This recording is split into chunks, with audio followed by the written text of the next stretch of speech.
everyone, Antoinette here. Welcome back to my channel. Today, I'm going to talk about choosing your word for 2023. Maybe you're not into New Year's resolutions, but maybe you are into goals and what you want to accomplish for 2023. Well, this is not to be another thing on your to-do list, but this is something to help you get clarity in accomplishing what you want to accomplish.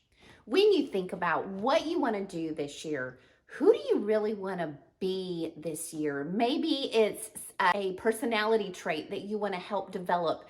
Maybe it's a habit that you want to stop doing. When you think about what you want to do, who you want to be, what words come to mind?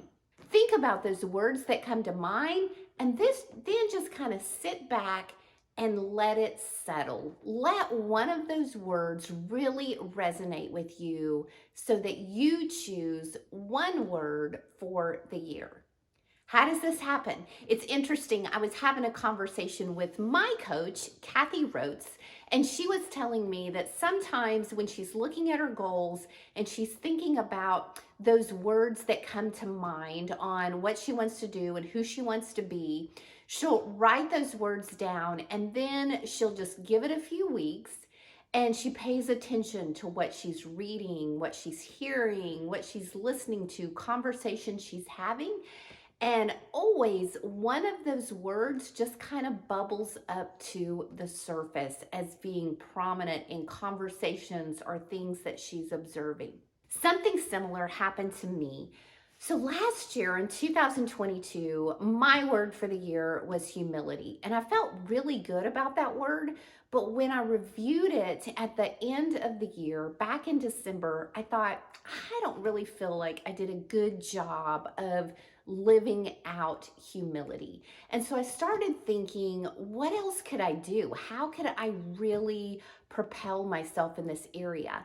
And so through a lot of thought, through a lot of self-reflection, the word kindness kept coming up. And right about that time when I decided, I think kindness is my word, my husband and I took a trip to Thailand and we were exposed to the Thai people.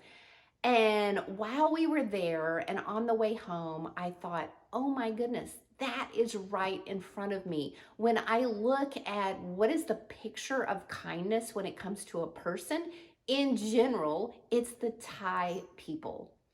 Thailand is called the land of smiles. And not only are the people smiling there and friendly, but they're actually stopping what they're doing whenever they meet you, whenever they are serving you, and are so kind in their words and their actions.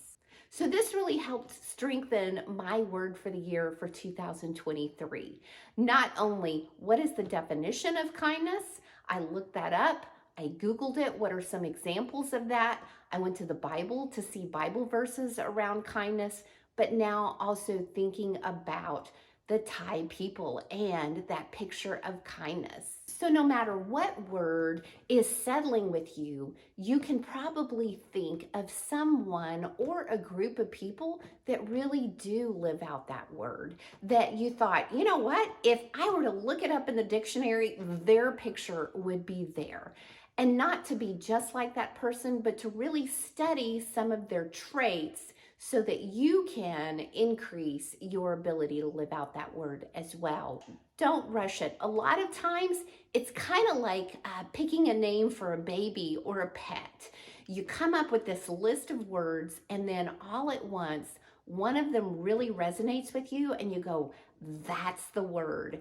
And when you experience that, you'll know that you have your word for the year. So how do you ensure success in living your word out throughout the year? Well, first of all, tell other people about your word. It's that form of accountability, saying, hey, this is going to be my focus this year. Just like me, letting you all know kindness is going to be my focus this year.